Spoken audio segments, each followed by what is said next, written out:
probably the last episode of Crypto Tips of 2018.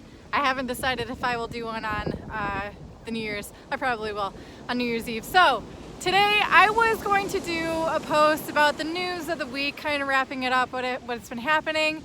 But I kept getting met by all these other articles speaking about, the end of the year thoughts. And so it's inspired some thoughts of my own. Basically, what I see as right now, we have to remember that this whole crypto space is still in its infancy. We are seeing the pieces being created, being built, being shaped.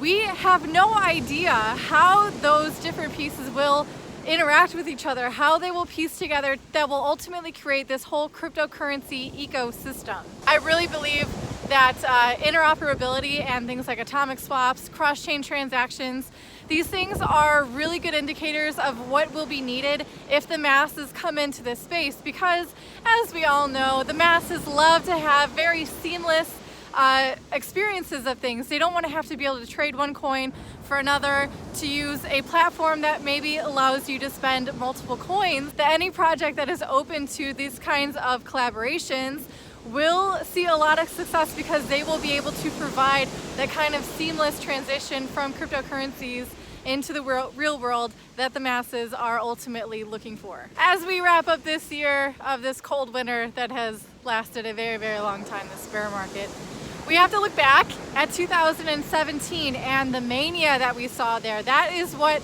a lot of people, that was a lot of projects and platforms experienced their first time seeing a lot of adoption, seeing a fraction of the masses come into cryptocurrencies. A lot of them were not really able to handle it. A lot of people had unsatisfactory experiences with different platforms because they were so new, they weren't necessarily ready or able to anticipate that kind of a mass adoption. So now that the mania is well over and we've had nearly a year of a bear market, I think those who have had their nose to the grindstone, those who have been building and have taken the lessons that they hopefully have learned in 2017, and I hope that they're able to apply some really creative solutions to things like scaling issues, something that every single cryptocurrency project will need to address in the future. So there's another thing that was anticipated in 2018 that didn't quite happen, and that is this flooding of institutional investors into the Bitcoin market, into the cryptocurrency markets. I know Mike Novogratz in particularly was especially hopeful for this, but it's not really looking like it'll happen in 2018. Who knows if it'll happen in 2019?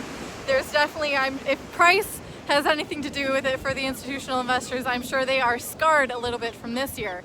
But for those of you who like to hang your hopes on the success of things like Bitcoin and cryptocurrencies, on this requirement of institutional investors in the space in order for it to succeed, I'm gonna have to disagree with you there, because really all you have to do is take a little peek into the crypto space, go to like Cointelegraph.com, Coindesk.com, and every day, pretty much without fail, you are met with multiple articles speaking about different governments trying to study how they can apply blockchain technology to their different systems to make their practices more streamlined, more efficient, save some money.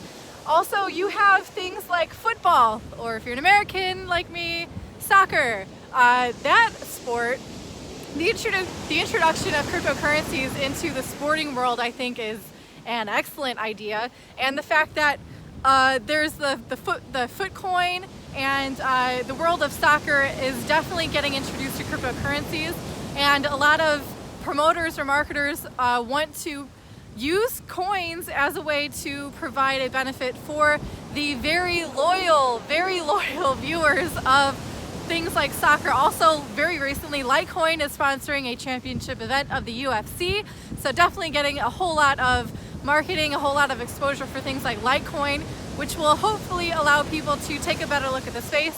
And yeah, I mean, talk about the benefits of the network effect. Hello, the sporting world, where there's diehard fans, where there's marketing everywhere.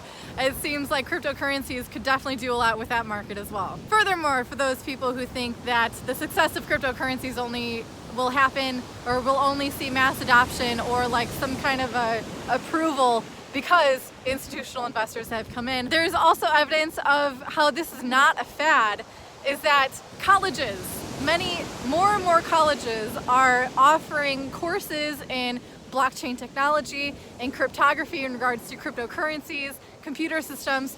So that's going to be a whole generation of people who will have this kind of information, at least a very base layer of this knowledge in their brain, and they can probably, you know, be more engulfed in it, see different ways to apply it, and be more open to innovating and bringing this to fruition in the future. So that's my takeaway for 2018. I had to end it at the beach because, you know me, it's not that cold here, so this exposure is not working for the sunset, and I apologize. Definitely should have known better, but I don't know how to work my selfie stick yet. I mean, I sure have learned a lot, spent a lot of time reading, learned a lot from the viewers like you who leave comments on things that I should be learning more about, and I always appreciate that. Yeah, this has been a really epic year. Maybe not so much for the price of Bitcoin, but the learning never stops. The communication never stops. And those who are still in this space, still holding it on, still open to learning more about what this space has to offer, I commend you. I say hello and thank you, and I will see you next year. Have a good one. We living easy, and we're easy living. Open up your eyes, it's time to stop believing. Living easy, and we're easy.